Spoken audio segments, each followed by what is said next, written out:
Olá, crianças! Todos em paz, com saúde, espero que estejam bem e com muita vontade de aprender. Eu sou a Rosane, a professora que vai acompanhá-los nessa modalidade em vídeo. Nós vamos trabalhar algumas linguagens da matemática. Especificamente hoje, nós vamos trabalhar com tabelas. Vamos entender um pouco mais sobre tabela. Ontem na minha escola, os professores estavam conversando e o professor de música, ele decidiu que ele vai organizar aulas de música.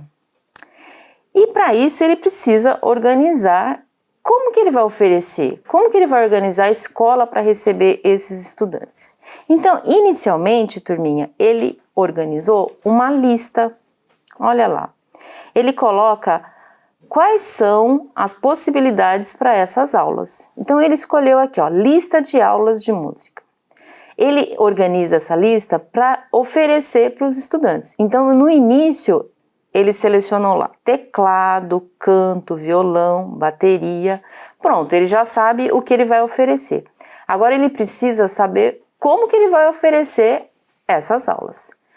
Ele lança essa lista para os estudantes. Aí a gente vai ter uma eleição, uma escolha. Os estudantes vão escolher quais seriam as opções. Vamos ver as escolhas? Na tabela, a gente conseguiu organizar assim, ó. Qual é a quantidade de alunos que escolheram? Veja bem, o teclado teve 2 escolhas. O canto, 8. O violão, 5 votos. E olha para a bateria, gente. Por que será, hein? 13 pessoas escolheram aula de bateria. Eu acho que eu não queria estar nessa aula não, viu? Pelo menos no começo não. Quando a gente observa essa tabela, olha que interessante.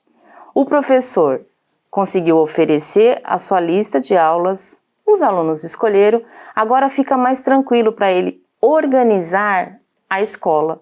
Então, que espaço que ele vai colocar 13 alunos para aprender a tocar bateria? Será que vai ser o mesmo espaço que ele vai estar usando para o violão? Será que a gente consegue? Quando eu vejo essa tabela, a gente de cara já percebe que o mais escolhido ali foi a bateria. E o menos escolhido? Por que o teclado teve menos votos? Então, a tabela, a gente precisa ter isso bem claro. Ela serve para organizar as informações. Então, eu fiz uma eleição, eu fiz uma pesquisa, eu estou ali com a tabela me ajudando a organizar. Será que eu vejo tabela em outros lugares?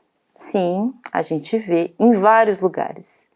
Eu vou trazer para vocês aqui um outro exemplo, que é um uso de tabela na nossa vida, no nosso dia a dia. Vamos lá? Vocês já viram essa imagem no seu caderno, na sua agenda. Ela até lembra um pouquinho o calendário que a mamãe coloca lá na geladeira.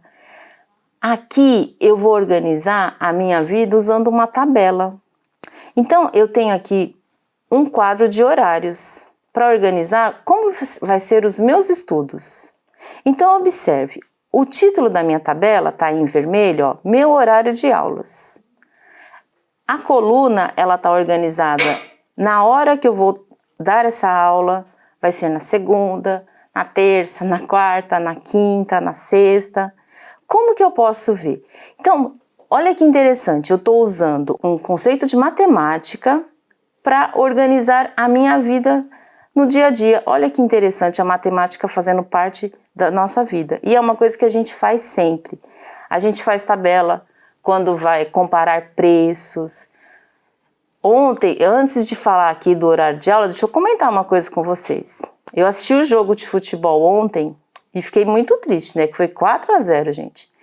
E no final, o jornalista falou assim, vamos olhar para a tabela do campeonato? Então, a gente vê a tabela em todos os momentos. E lá no campeonato eu vi que meu time, acho que ele não tem chance não. Mas a tabela, ela apresenta quais são as possibilidades, quem está ganhando esse campeonato, quem está perdendo.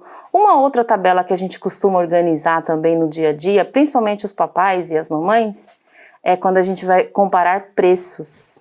Então você organiza ali, olha o preço no mercado X, no mercado Y, onde eu vou economizar mais.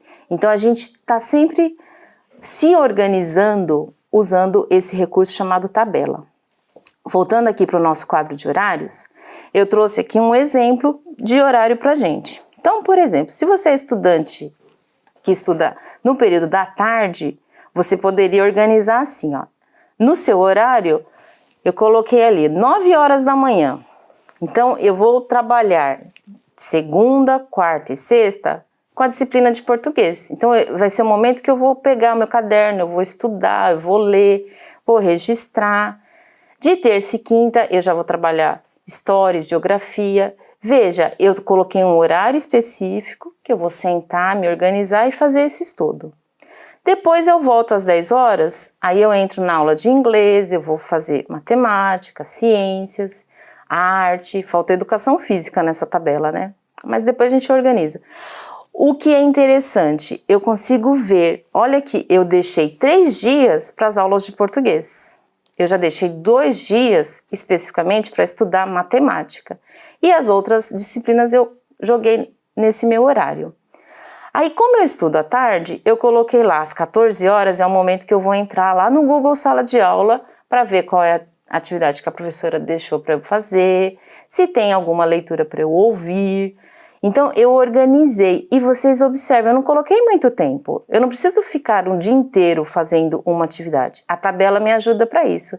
E aí, para lembrar, eu coloco lá embaixo, ó, às 15 horas eu preciso de um descanso. Então, eu vou ter essa organização do meu tempo, da minha vida, das minhas atividades, e a tabela serve para isso, para ajudar a gente a organizar todas as informações do nosso dia a dia. Então, turminha, agora é com vocês. Você vai lá para o seu livro Trilhas de Aprendizagem, pode começar as atividades a partir da página 104, sempre peça para um adulto te orientar, lê para você, pede para ele ler com o dedinho, isso apontando o que ele está lendo, que facilita. E sempre que tiver alguma situação, problema, você tente resolver sozinho primeiro. Se você tiver alguma dúvida, vai lá no Google Sala de Aula, fala com o seu professor ou com a sua professora. Batuta, supimpa, tchá-tchá.